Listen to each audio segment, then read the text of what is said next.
Welcome back to another episode of Offbeat Adventures. We're standing here once again on the grade of the former Grand Trunk Pacific Railway and later Canadian National Railways Graham Subdivision. We are kind of in the middle of nowhere. We are in between the communities of Raith, Ontario, which is to the east, and Upsala, Ontario, which is to the west. We are picking up right where we left off on the previous hike last Sunday. So today is the following Saturday.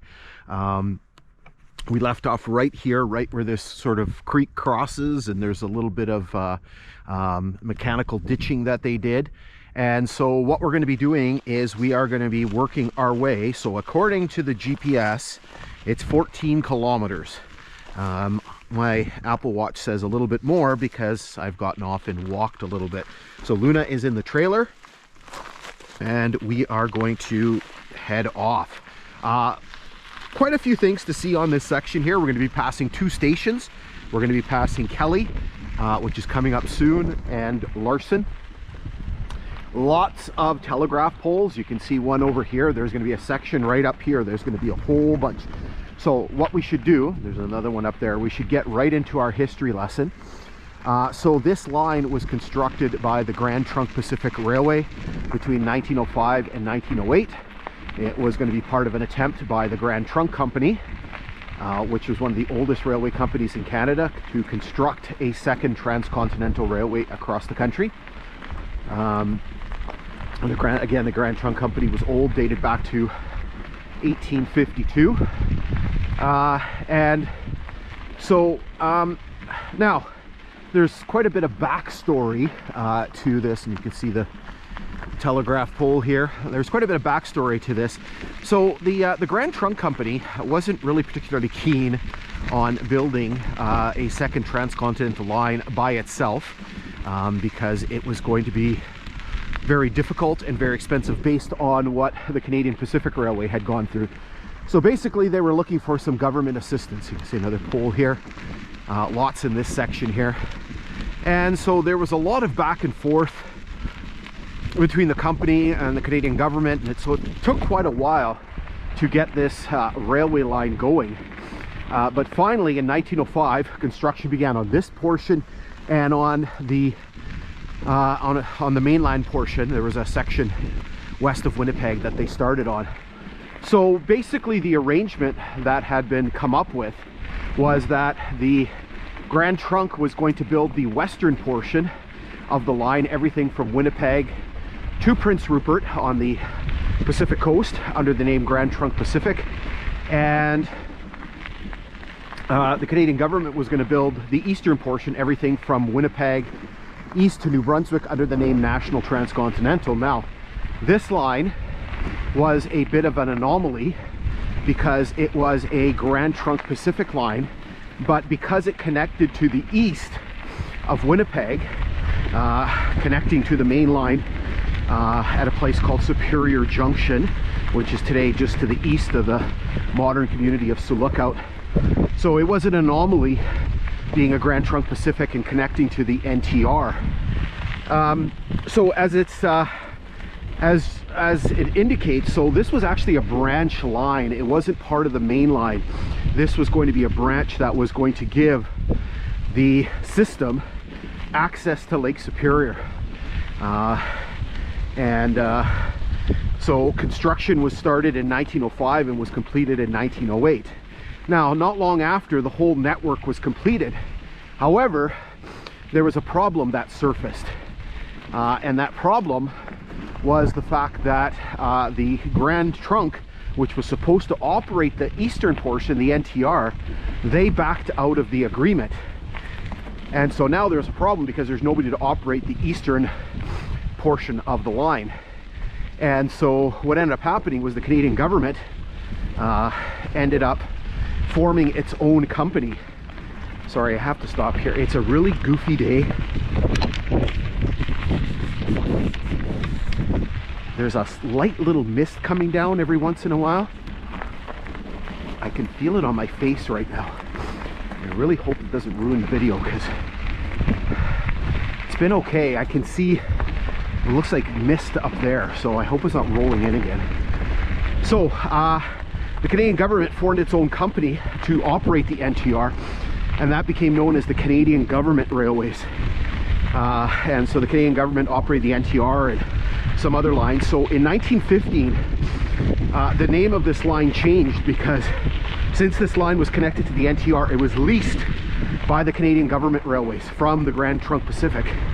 And so originally the name had been the Lake Superior branch, or the Lake Superior division of Grand Trunk Pacific, and it became the Fort William and Raith subdivisions of Canadian Government Railways. And then it continued as such until late 1918, when the Canadian government amalgamated Canadian Government Railways with Canadian Northern Railway, and that merger formed Canadian National Railways.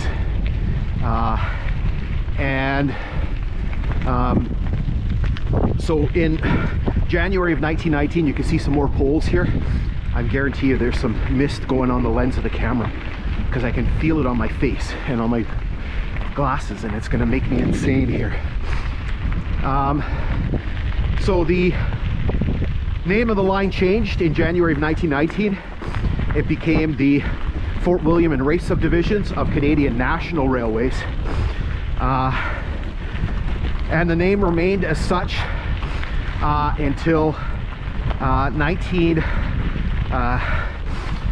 later in 1919, sorry, we're going to stop here. Later in 1919, when the line was renamed again. Sorry, I'm going to have to wipe the lens here.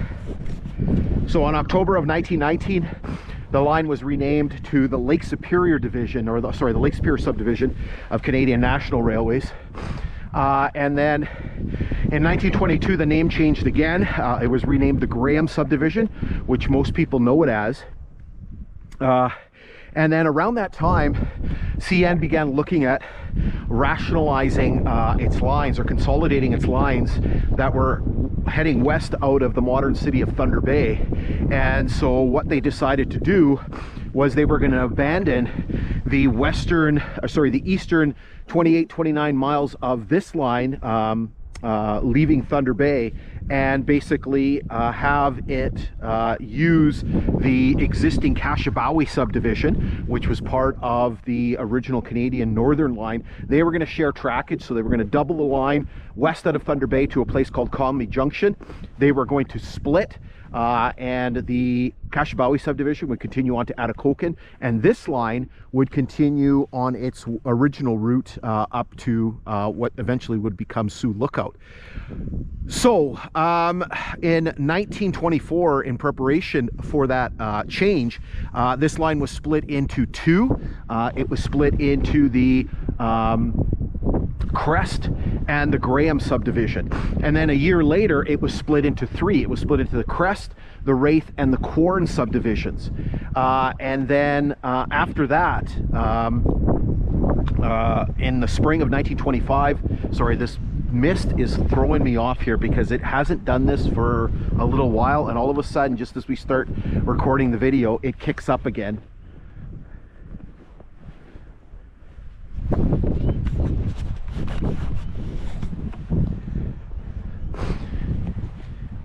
In the spring of 1925, the Crest subdivision was abandoned, and so this line remained as the Raith and the Quorn subdivisions, and continued as such until 1931, when the line was re-merged back into the Graham subdivision, and continued operating until 1994, when CN decided to abandon the line and the rails were pulled up shortly thereafter. So before we go into further, again, deciding to mist here, and it's going to make me very angry because this is going to potentially ruin the video unless this stops. You can see that we have a whole whack of telegraph poles here, and what I'm going to do is I will show you kind of a zoomed in view with my phone.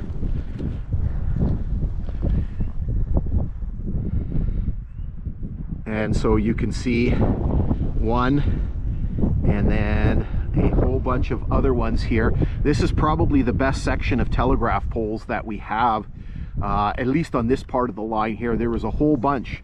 So there was some right back here that you saw, and then these ones here continuing to the west, and Kelly Station is just right up ahead there. All right, so as it almost literally starts to drizzle now, the mist is coming down so hard that we're gonna try to figure out what the heck we're gonna do, because this is ruining the video. In any case, we're gonna try to keep heading to the west.